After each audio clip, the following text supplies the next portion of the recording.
अस्सलाम वालेकुम स्टूडेंट्स। आज के लेक्चर के अंदर हमने स्टडी करना है time dependent perturbation theory. Chapter number 9 है, उसका फर्स्ट टॉपिक है टाइम डिपेंडेंट परटर्बेशन थ्योरी। तो चलिए लेक्चर को स्टार्ट करते हैं। Time dependent perturbation theory. In nature most quantum phenomena are governed by the time dependent Hamiltonian. Nature के अंदर जो ज़्यादातर क्वांटम फिनोमेना होते हैं उनको हम जो है टाइम डिपेंडेंट हैमिल्टोनियन के जरिए ही स्टडी करते हैं। But to study the structure of molecular and the atomic system, we need to know how electromagnetic radiations interact with these systems. But अगर हमने molecular structure या हमने atomic system को study करना हो तो हमें electromagnetic radiations का पता होना चाहिए कि वो उन systems के साथ, उन molecular structure के साथ किस तरह interact करती हैं। As a system absorbs or emit radiation, जब भी कोई सिस्टम रेडिएशंस को अब्जॉर्ब करता है या इमिट करता है, it undergoes transition from one state to another state. तो जाहिर सी बात है, जब वो अगर कोई रेडिएशन अब्जॉर्ब कर रहा है या इमिट कर रहा है तो वो ट्रांजिशन करेगा from one state to another state. और क्वांटम मैकेनिक्स के अंदर हम इस ट्रांजिशन को क्वांटम जंप भी कह सकते हैं कि वो क्वांटम जंप कर रहा है from one state to another state. Time dependent perturbation theory is most useful for studying process of absorption and the emission of radiation by the atoms, or more generally for treating the transition of quantum systems from one energy level to another energy level. Time dependent perturbation theory जो है वो एक useful है, हमारे लिए useful हो सकती है जब हम स्टडी कर रहे हों ऑब्जॉर्प्शन या एमिशन के प्रोसेस को, रेडिएशंस की एमिशन या ऑब्जॉर्प्शन को स्टडी कर रहे हो तो टाइम डिपेंडेंट परटर्बेशन थ्योरी हमारे लिए यूजफुल साबित हो सकती है। या हम जो है ट्रांजिशंस को स्टडी कर रहे हो क्वांटम सिस्टम्स की from one energy level to another energy level, तो उस स्टडी के लिए भी टाइम डिपेंडेंट परटर्बेशन थ्योरी हमारे लिए हेल्पफुल है। Time dependent perturbation theory address the following problem. Time dependent perturbation theory हमें इन फॉलोइंग प्रॉब्लम को एड्रेस करती है। Initially the unperturbed system is an eigen state of H not. Initially हमारे पास यह होता है कि जो अनपर्टर्ब्ड सिस्टम होता है वो एक आइगन स्टेट होती है एच नॉट की। Then the perturbation after time T गुजरने के बाद हमारे पास क्या होता है, then the perturbation H prime T is turned on. What is the probability after time T? तो आफ्टर टाइम टी हमारे पास क्या प्रोबेबिलिटी होगी, that transition to another state, और वो अनदर स्टेट पर ट्रांजिशन करेगा। वो कौन सी स्टेट होगी, वो किस तरह अकर होगी। तो टाइम डिपेंडेंट परटर्बेशन थ्योरी हमें इस प्रॉब्लम का सोल्यूशन देता है। हम सॉल्व करते हैं। नेक्स्ट एक एग्जांपल को लेते हुए, हमारे पास एक 2 लेवल सिस्टम है। एक हमारे पास सिस्टम ई ए है, एक एनर्जी लेवल ये है जिसकी एनर्जी ए है और उसका जो फंक्शन है वो साई ए है, और एक हमारे पास जो सेकंड सिस्टम है वो ई बी है और इसका जो फंक्शन है वो साई बी है। ये हमारे पास एक अनपर्टर्ब्ड सिस्टम है, ठीक है। ये हमारे पास ग्राउंड स्टेट है और ये हमारे पास जो अपर वाला स्टेट होती है, एनर्जी स्टेट होती है, वो वाली स्टेट है। तो हमारे पास इसके लिए दो हमारे पास जो इक्वेशंस हो सकती है, जैसा कि हमने इक्वेशंस को स्टडी किया, E psi is equal to H psi. ये हमारे पास वही इक्वेशंस हैं, E psi is equal to H psi. पहले हम ग्राउंड स्टेट के लिए कर रहे हैं। ग्राउंड स्टेट के लिए हमारे पास E A psi A is equal to H not psi A. क्योंकि हम अनपर्टर्ब्ड सिस्टम को स्टडी कर रहे हैं तो उसके लिए हम एच नॉट का यूज करते हैं। H naught is represent the unperturbed system. So H not psi A is equal to E A psi A. And for upper state, psi naught psi b is equal to E b psi b।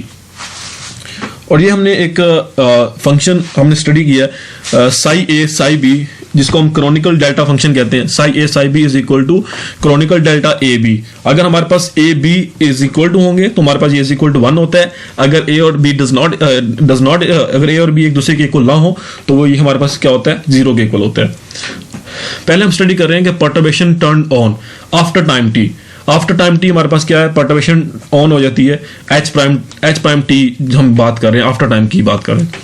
तो हमने psi of T जो function study किया, वहां पे हमने एक state के लिए हमने फंक्शन को स्टेट किया था जिसके अंदर हमने psi of T is equal to psi E minus iota E A T over H cut हमने स्टडी किया था। क्योंकि हमारे पास यहाँ पे दो स्टेट्स हैं, एक ई ए है और एक ई बी है, तो उसके लिए हमने दो कांस्टेंट यूज होंगे। एक के लिए हमारे पास सी ए यूज होगा प्लस सी बी यूज होगा। सो सी ए ये हमारे पास टी जो है वो उसके बेस के अंदर नहीं है, बल्कि उसका क्या कह सकते हैं कि क्योंकि हम विद रिस्पेक्ट टू टी ले रहे हैं तो ये हमारे पास टी जो है C A T psi A exponential iota E A T over H cut plus C B T into psi B exponential iota minus iota E B T over H cut. तो हमने यहाँ पे जो दो constant हमने use किए हैं C A T और as a function of T and C B as a function of T, ये दो हमने फाइंड करने हैं, सी ए और सी बी। तो हम कहते हैं कि फर्स्ट हम कहते हैं कि हमारे पास प्रोबेबिलिटी जो है वो at T is equal to zero. अगर at T is equal to probability ले तो हम कहते हैं कि सी ए हमारा पास क्या होगा, सी ए मैक्सिमम होगा। इस इक्वेशन के अकॉर्डिंग हमारे पास अगर प्रोबेबिलिटी अगर T is equal to zero पे ले रहे हैं तो हमारे पास सी हमारे पास क्या होगा, मैक्सिमम होगा और सी भी जीरो होगा। और अगर हम आफ्टर टाइम टी की बात करें टी वन के तो हमारे पास जो सी ए होगा वो जीरो हो जाएगा। देखिए फर्स्ट हमने बात की है at T is equal to zero, T is equal to zero पे हमारे पास हम यानी कि वो ग्राउंड स्टेट के ऊपर ही पड़ा हुआ है, ग्राउंड स्टेट से ऊपर नहीं गया। तो ग्राउंड स्टेट पे हमारे पास क्या होगा, सी ए हमारे पास 1 होगा और सी बी 0 होगा, क्योंकि अब हम इसी स्टेट की बात करें। जब हम आफ्टर टाइम टी की बात करें, आफ्टर टाइम टी मतलब कि वो फंक्शन यहाँ तक चला गया है, तो अब ई ए हमारे पास ये ई ए वाला जो स्टेट है यानी कि सी ए जो होगा वो 0 हो जाएगा और सी बी जो होगा वो कोई वैल्यू हो जाएगी जिसको हम 1 का नाम दे देंगे। क्लियर है। उसके बाद ये हमारे पास एक जनरल लोकेशन है, H psi is equal to iota H cut, iota H cut ये हमारे पास जो है वो एक वैल्यू है H psi is equal to iota H cut partial psi over partial T. ठीक है। अब एच हमारे पास यहाँ पे क्या होगा, जिसके हम लेंगे अनपर्टर्ब स्टेट की बात कर रहे हैं ना, और जिसके अंदर फिर हम बात करते हैं कि आफ्टर टाइम टी की बात कर रहे हैं, तो एच नॉट हमारे पास अनपर्टर्ब स्टेट को जाया कर रहा है और एच प्राइम टी की हम बात कर रहे हैं जब हमने पर्टर्बेशन टर्न ऑन हुई है और हम आफ्टर टाइम टी की बात कर रहे थे यानी एच प्राइम टी की बात कर रहे थे। तो हमारे पास यहाँ पे क्या होगा, एच हमारे पास इक्वल होगा H not plus H prime T into Sai, यहाँ में साई भी लिखना है, यहाँ पे मिस्टेक है, साई आएगा, psi is equal to iota H cut partial psi और पार्शियल टी। अब यहाँ पे हमारे पास साई की वैल्यू क्या है, ये सारी वैल्यू क्या है, साई की है। तो हमने यहाँ पे क्या किया, साई की वैल्यू पुट कर दी, यहाँ पे जो साई आना है उस साई की जगह में ये वाली साई की वैल्यू पुट कर दी, is equal to iota H cut partial psi और पार्शियल टी हमने वैसे के वैसे लिख दिया। नेक्स्ट स्टेप हमने क्या किया, एच नॉट को हमने इस वैल्यू के साथ में मल्टीप्लाई करवाया, ये हमने फॉर्म लिख दी है। फिर हमने एच नॉट को सी बी साई बी के साथ मल्टीप्लाई कराया, ये फॉर्म लिख दी। फिर हमने एच प्राइम टी को सी ए साई ए के साथ मल्टीप्लाई करवाया, फिर एच प्राइम को सी बी साई बी के साथ मल्टीप्लाई करवाया। ठीक है। ये हमारे पास फिर यहाँ से 4 टर्म्स हमारे पास बन जाएंगी। उसके बाद ये हमारे पास जो राइट हैंड साइड पर वहां पे हमारे पास iota H cut partial psi और पार्शियल हमारे पास वैसे के वैसे आ गया। नेक्स्ट हमने क्या किया, नेक्स्ट हमारे पास ये देखें यहाँ पे है पार्शियल साई और पार्शियल टी, यानी कि हमारे पास जो साई जो है उसका हम डेरिवेटिव ले रहे हैं विद रिस्पेक्ट टू टी। ठीक है। तो हमारे पास साई क्या है, साई की क्या वैल्यू है, ये वैल्यू साई की हमारे पास ये पड़ी हुई है, तो हमने इस इक्वेशन का डेरिवेटिव लेना है विद रिस्पेक्ट टू टी। ठीक है। क्योंकि हमारे पास यहाँ पे क्या है, partial psi over partial T है ना, तो इट्स मीन हम साई की जो वैल्यू होगी उसका डेरिवेटिव लेंगे, तो साई की वैल्यू का डेरिवेटिव लेते हैं। अब हमारे पास यहाँ पे ये वैल्यू एक अलग है और ये वैल्यू अलग है, तो इसका अलग डेरिवेटिव होगा, इसका अलग डेरिवेटिव होगा। जब हम फर्स्ट वाली टर्म का डेरिवेटिव लेंगे तो हमारे पास सी ए टी ये भी एक वेरिएबल है और साई ए तो हमारे पास कांस्टेंट है और ये हमारे पास एक वेरिएबल है एक्सपोनेंशियल वाला। तो पहले हम इसका डेरिवेटिव लेंगे, फर्स्ट टर्म का सी ए का डेरिवेटिव लेंगे तो हमारे पास सी ए डॉट हम लिख देंगे। ठीक है। यहाँ पे मैंने लिखा हुआ है, ये देखें सी ए डॉट इनटू, फिर हमने ये वाली वैल्यू वैसे की वैसे लिख देनी है। ठीक है। हमारे पास फर्स्ट टर्म क्या आएगी, C A dot into psi A exponential minus iota E A T. फिर नेक्स्ट टर्म में क्या होगा, सी ए वैसे के वैसे आ जाएगा और साई ए भी वैसे आ जाएगा क्योंकि वो कांस्टेंट है। तो हम डेरिवेटिव किसका लेंगे, एक्सपोनेंशियल वाली वैल्यू का। एक्सपोनेंशियल वाली वैल्यू का डेरिवेटिव लेंगे तो हमारे पास एक्सपोनेंशियल एक दफा वैसे आ जाएगा और इसके अंदर जो पावर के अंदर जो वैल्यू पड़ी हुई है यानी कि minus iota E A T over H cut, तो उसका डेरिवेटिव ले लेंगे तो हमारे पास उसकी जगह वो हमारे पास क्या आएगा, minus iota over H cut E A आ जाएगा। ये हमारे पास फर्स्ट टर्म का डेरिवेटिव आ गया इस टर्म का। फिर हम इस टर्म का डेरिवेटिव लेंगे सेम उसी तरह, तो हमारे पास क्या आ जाएगा, ये दो वैल्यूज आ जाएंगी। ठीक है। ये दो वैल्यूज हमारे पास आ जाएंगी। नेक्स्ट स्टेप के अंदर हमने क्या करना है, यहाँ पे हमारे पास राइट हैंड साइड पे दो वैल्यूज कैंसिल हो रही होंगी लेफ्ट हैंड साइड पे। लेफ्ट हैंड साइड पे 2 वैल्यूज और राइट हैंड साइड पे 2 वैल्यूज कैंसिल हो रही हैं। वो किस तरह कैंसिल हो रही हैं, ये देखिए हमारे पास यहाँ पे क्या है, ये वाली वैल्यू पहले मैं दिखा रहा हूँ, ये वाली minus iota E A over H cut है, ठीक है, minus iota E A over H cut. ये जो माइनस आयोटा एच कट है ना, ये देखिए इसके साइड ब्रैकेट के बाहर भी आयोटा एच कट है, तो ये वाला जो आयोटा एच कट है ना, ये माइनस आयोटा एच कट से जो है वो कैंसिल आउट हो जाएगा, ठीक है। ये यानी कि एच कट इससे मल्टीप्लाई होगा तो एच कट से कैंसिल हो जाएगा, आयोटा आयोटा से कैंसिल हो जाएगा। तो हमारे पास यहाँ पे टर्म क्या बचेगी, C A psi A E A into exponential minus iota E A T over H cut. यानी कि हमारे पास इन शॉर्ट हमारे पास यहाँ पे जो वैल्यू बचेगी वो बचेगा Sai A E A, psi A E ए बचेगा ना। तो ये जो साई ए ई ए वो हमारा किसके इक्वल है, साई ए ई ए किसके इक्वल है, psi A E A is equal to H not psi A. It's mean हम इस जगह पे यहाँ पे हमारे पास जो साई ए ई ए बचेगा, यहाँ पे हम एच नॉट क्या लिख सकते हैं, साई ए लिख सकते हैं। जब हम यहाँ पे एच नॉट साई नॉट लिखेंगे तो अब देखें ये वाली वैल्यू इस वाली वैल्यू के इक्वल है, जो कि हमारे पास राइट हैंड साइड पे लेफ्ट हैंड साइड पे पड़ी हुई है। तो ये वाली राइट हैंड साइड वाली value left hand side value के इक्वल हो जाएगी, तो फिर हम उस वैल्यू को क्या कर देंगे, कैंसिल आउट कर देंगे। सेम इसी तरह हमारे पास नीचे वाली जो वैल्यू पड़ी हुई है, यहाँ से भी माइनस आयोटा एच कट जो है वो बाहर वाले आयोटा एच कट से कैंसिल हो जाएगा, अंदर हमारे पास वैल्यू बचेगी साई बी ई बी। वो जो साई बी ई बी है वो किसके इक्वल है, psi B E B is equal to H not psi B. तो हम यहाँ पे साई बी ई बी की जगह पे क्या लिख देंगे, एच नॉट ई बी। वो जो एच नॉट ई बी होगा वो राइट साइड वाला जो होगा वो लेफ्ट साइड वाली इस वैल्यू के साथ कैंसिल हो जाएगा। तो अब हमारे पास 2 वैल्यूज राइट हैंड साइड से कैंसिल होगी, 2 वैल्यूज लेफ्ट हैंड साइड से कैंसिल होगी। तो हमारे पास टोटल 4 वैल्यूज बचेंगी।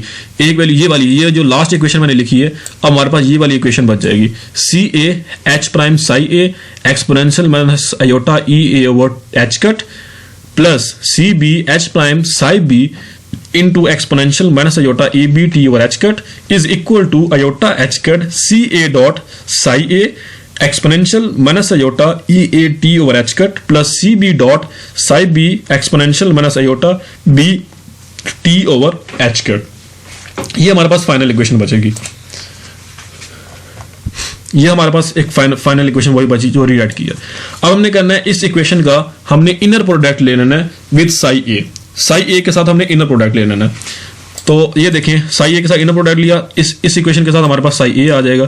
साई ए लिखा H prime psi A into exponential iota E A T over H cut आ गया, plus psi B into psi A, इसके साथ इनर प्रोडक्ट ले लिया इस वैल्यू के साथ, psi A into H prime psi B exponential minus iota E B T over H cut आ गया।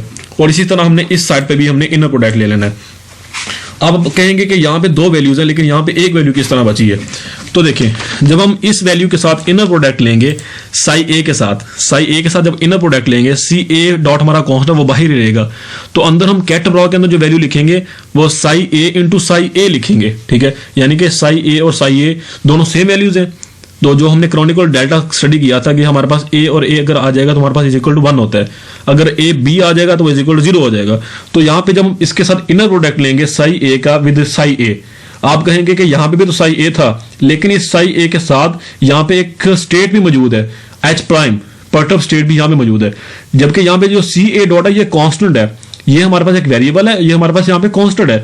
तो जब ये जो यहाँ पे जो वेरिएबल मौजूद है तो ये कैट ब्रॉ के अंदर आएगा, जबकि यहाँ पे जो कांस्टेंट है इसको हम कैट ब्रॉ के अंदर नहीं लिखेंगे, ये कैट ब्रॉ के बाहर आएगा। तो कैट ब्रॉ के अंदर हमारे पास जो वैल्यू आएगी वो साई ए कैट साई ए ब्रॉ फिर साई ए ब्रॉ। तो हमारे पास ये जो वैल्यू होगी ये हमारे पास किसके इक्वल आ जाएगी, ये वैल्यू हमारे पास 1 के इक्वल आ जाएगी। तो हमारे पास क्या बचेगा, iota H cut C A dot into exponential minus iota E A T और एच कट हो जाएगा। और ये वाली टर्म हमारे पास 0 हो जाएगी क्योंकि यहाँ पे हमारे पास साई बी है और इसका हम इनर प्रोडक्ट ले रहे हैं साई ए के साथ। तो साई ए और साई बी जहां में भी इकट्ठे आएंगे वो आपस में कैंसिल आउट हो जाएंगे। तो ये वाली टर्म जो हमारे पास कैंसिल आउट हो जाएगी तो हमारे पास ये फाइनल इक्वेशन, ये वाली फाइनल इक्वेशन बचेगी। अब यहां से हमने क्या करना है, सी ए डॉट की हमने वैल्यू फाइंड करनी है। तो सी ए डॉट किस तरह फाइंड करेंगे, आयोटा एच कट जो है ये इधर आके डिवाइड हो जाएगा पूरी इक्वेशन के साथ डिवाइड होगा। तो हम इस आयोटा एच कट को माइनस आयोटा और एच कट भी लिख सकते हैं, ठीक है। और हमारे पास जो होगा ये जो exponential minus iota E A T और एच कट होगा ये इसके नीचे भी फर्स्ट टर्म के नीचे भी डिवाइड हो जाएगा, और सेकंड टर्म के नीचे भी डिवाइड होगा। जब फर्स्ट टर्म के नीचे डिवाइड होगा तो नीचे पॉजिटिव का नेगेटिव का होगा, ऊपर जाके पॉजिटिव का हो जाएगा। पॉजिटिव का होगा, बेसिस सेम होगी, पावर ऐड होंगी, तो इसकी पावर एक्सपोनेंशियल माइनस अजोटा होगी, उसकी पावर एक्सपोनेंशियल प्लस अजोटा होगी। तो बेसिस सेम होगी, पावर ऐड होगी, पावर आपस में कैंसिल आउट हो रही, तो e की पावर 0 बचेगा। e की पावर 0 1 होता है, तुम्हारे पास एक्सपोनेंशियल वाली फर्स्ट टर्म के साथ जो एक्सपोनेंशियल होगा वो कैंसिल आउट हो जाएगा। हमारे पास सिंपल बचेगा C A psi A H prime psi A plus, अब इस टर्म के साथ जब आएगा डिवाइड होगा, नीचे माइनस का ऊपर जाकर प्लस को आ जाएगा। अब ऊपर देखिए, ऊपर हमारे पास ई बी होगा, लेकिन इसके साथ जो डिवाइड होगा वो ई ए डिवाइड हो रहा है। तो हमारे पास बेसिस सेम है, पावर ऐड होगी, यहाँ पे पावर ऐड होगी, माइनस हमने यहाँ पे कॉमन लिया है इसलिए हम अंदर माइनस लिखेंगे। तो minus iota E B minus E A T over H cut आ जाएगा। ठीक है, अब ये हमने एक जनरल यूज किया था कि हमने ये जो टर्म है psi A H prime psi A, इसको हम लेट कर लेते हैं, ये हमारे पास किसके इक्वल है, एच प्राइम ए के इक्वल है। चूंकि दो हमारे पास ए यूज में, तो हमने साई एच प्राइम ए लिख दिया। सिमिलरली प्लस सी बी, यहाँ पे चूंकि ए और बी यूज हुआ है तो हमने इसको कहते हैं कि हमारे पास क्या है, एच प्राइम ए बी के इक्वल है। और ये एक्सपोनेंशियल वाली टर्म हमारे पास इसी तरह आ गई। यहाँ पे हमने क्या किया था, इस टर्म का हमने इनर प्रोडक्ट लिया था विद साई ए। अब हम इसी टर्म का इनर प्रोडक्ट लेंगे विद साई बी, सेम उसी तरह हमारे पास सोल्व करेंगे तो हमें सी बी डॉट की इक्वेशन कुछ इस तरह की हमें इक्वेशन मिल जाएगी। अब प्रॉब्लम नंबर 9.4 से अगर हमें हिंट लेते हैं एक इसको सॉल्व करने के लिए अपनी प्रॉब्लम को, तो according to problem number 9.4 H prime में हमें एक मैट्रिक्स मिलता है, स्क्वायर मैट्रिक्स एच प्राइम का, वो इक्वल होता है H prime A H prime A B H prime B H prime B B. तो इस मैट्रिक्स के अकॉर्डिंग इसके डायगोनल्स के अंदर जो वैल्यूज पड़ी हुई हैं, H prime A H prime B B, वो दोनों जो है वो इज इक्वल टू 0 है। तो हम इस प्रॉब्लम से हिंट लेते हुए सॉल्व करते हैं। हमारे पास जो दो इक्वेशन निकली, एक ये वाली इक्वेशन और हमारे पास एक जो ये वाली इक्वेशन, यहाँ से इक्वेशन फाइंड हमने की है। इन इक्वेशन के अंदर हम एच प्राइम ए और एच प्राइम बी की वैल्यू पुट करते हैं जो कि इज इक्वल टू 0 है। जब हम सी ए डॉट वाली इक्वेशन के अंदर एच प्राइम ए की वैल्यू पुट करेंगे तो वो 0 हो जाएगा, तो हमारे पास ये टर्म बचेगी। सेम इसी तरह जब हम सी बी डॉट वाली इक्वेशन के अंदर एच प्राइम बी की वैल्यू पुट करेंगे तो हमें ये वाली इक्वेशन मिलेगी, सी ए डॉट और सी बी डॉट। अब ये जो हमारे पास सी ए डॉट और सी बी डॉट हमें क्या बताती हैं, हम यहाँ पे क्या कैलकुलेट कर रहे थे, अब बेसिकली हम यहाँ पे प्रोबेबिलिटी कैलकुलेट कर रहे थे। तो जो सी ए डॉट और सी बी डॉट की जो इक्वेशंस हैं, ये हमें जो है प्रोबेबिलिटी बताती हैं आफ्टर टाइम टी। और इसके अंदर एक और चीज आपने नोट करनी है कि यहाँ पे हमारे पास जो ई बी एक्सपोनेंशियल के अंदर हमने यूज किया था ना, ई बी माइनस ई ए और एच कट, उसको हमने एक ही ओमेगा नॉट के इक्वल दे दिया है। ठीक है, जो बेसिकली हमारे पास दो एनर्जीज का क्या है, डिफरेंस है। दो हमारे पास जो एनर्जी लेवल्स हमने लिए थे, एक ई ए था ग्राउंड स्टेट वाला था और एक बी था, ये उन दोनों का ओमेगा नॉट जो है वो इन दोनों का क्या है, डिफरेंस शो कर रहा है। सो सी ए डॉट और C B dot is showing the probability after time t.